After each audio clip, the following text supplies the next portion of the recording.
Hello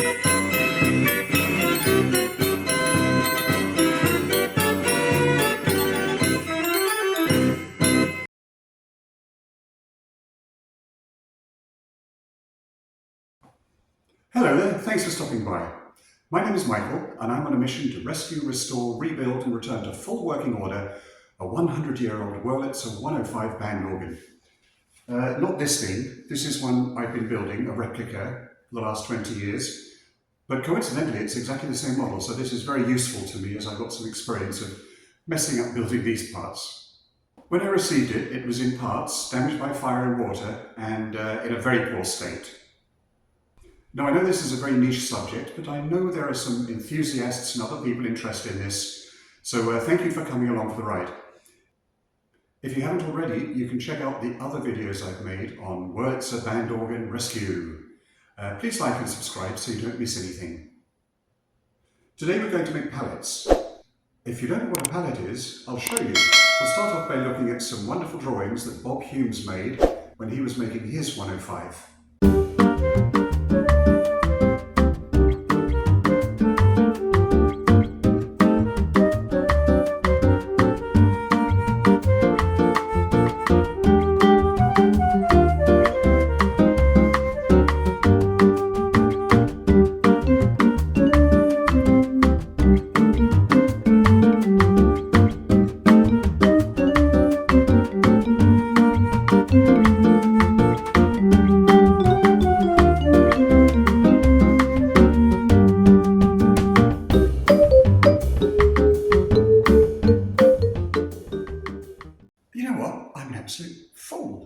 I've been calling those little things pallets for 20 years. I've just looked at the drawings and they're called pneumatics. Where did I get that from? Let me know in the comments if you've ever heard them referred to as pallets. I am a fool.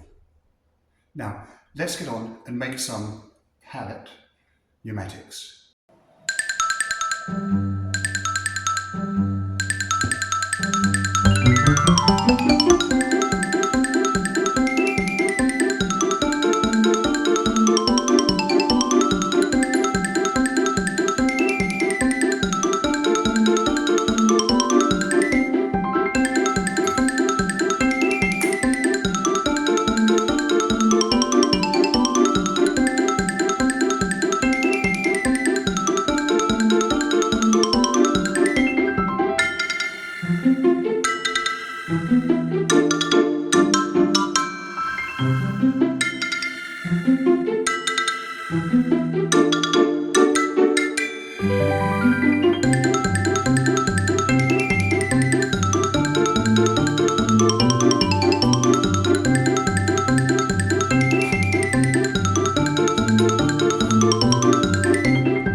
Well, it's a bit of a messy job putting small pieces together with glue, but we've got this first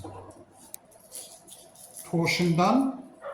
I've made 50, so we've got a few spares, and we'll just let those dry.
Well, it's time to assemble the pallets.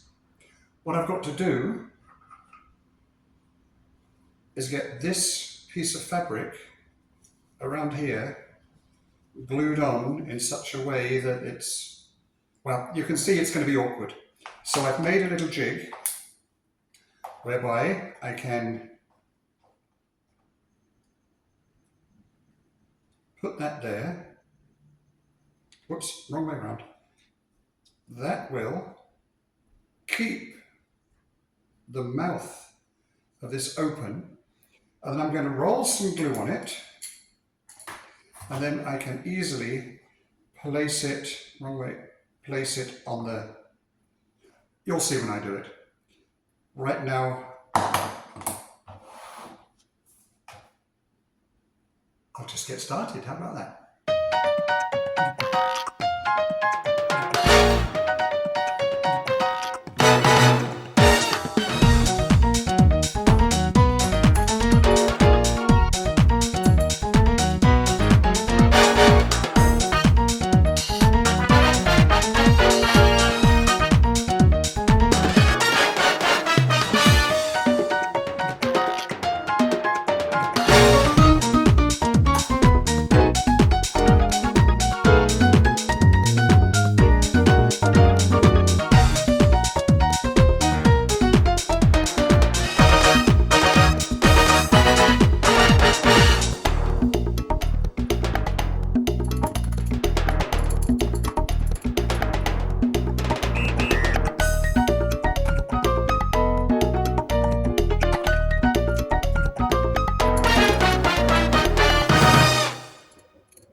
So to glue these pallets, I'm using Titebond genuine hide glue in the bottle, cheap, off-the-shelf version of hide glue. The purists among you may be saying you should be using hot hide glue. Well, I've tried that. I don't get on with it very well. And in this case, these pallets, these are the small parts that are unlikely to ever need to be taken to pieces for repair. You would simply make new ones. These are not the things that need fixing, like wind chests. So I'm happy with the Titebond.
Now that these are all glued up on the one side and they look pretty good, you can see they've got the imprint. They're looking good. They will close nicely. I've got to start gluing the other sides. Now I've done a test on this one here, and I've discovered that because of the angles where these spread, I've got a little gap and it leaks. Well, it would leak. So I'm sure that I can do it better than that. So what I'm going to do is build a jig where I'm going to use make a board with a stop, and I've got some quite firm foam here that springs back that I can use to push them against. And I found these little burgers on Amazon, so I bought a few more of these, and these I can just adjust and put the pressure on them to hold the ends so it glues nicely. Now this might be a lot of trouble to go to, but if I did it by hand and held them in place by hand, it would take quite a while. It would take me days. I also had a thought that the organ that I've been building, the replica, I've had some problems with the vacuum. And I thought it was the valves that I hadn't done correctly, and the valves were leaking. And there were certain notes where we lost vacuum. And I rebuilt the valves, and I've played around with it for so long, and now I'm thinking maybe I messed up with the pallets, and it's the pallets that are leaking. So if this works, I'm going to have to redo the pallets on my organ as well. Anyway, bear with me while I build a jig.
45 pallets glued up with a really nice joint here and on both these sides here. So I'm very pleased with that. That worked better than I could have imagined. Took me about 3 hours to build this. A lot of that time was just waiting around for glue to set up. And then I was able to knock these off. If we don't include the drying time, took me less than 40 minutes. So I'm really pleased with that. Still got some more to do. We've got to do some trimming. I actually bought some new fabric scissors. I don't want to take my wife's. She'd be very upset with me. And I've got some trimming to do, and then we're just going to have to glue this last one, and that'll be easy compared to the rest of it. So let's crack on. Well, I've completed gluing the fabric onto the pallets. I didn't show you that. That would just be more of the same. But the jig I made worked wonderfully well. It is absolutely terrific at holding them all in place. I don't have to stand there for hours with my fingers, and that's a great saving in time. Now, there's only one last thing I want to do for this video, and that's to give the tops of these pneumatics a final coat of shellac to make them look as good as they possibly can be. So let's have a look at that, and then I'll see you with the next video. Cheers!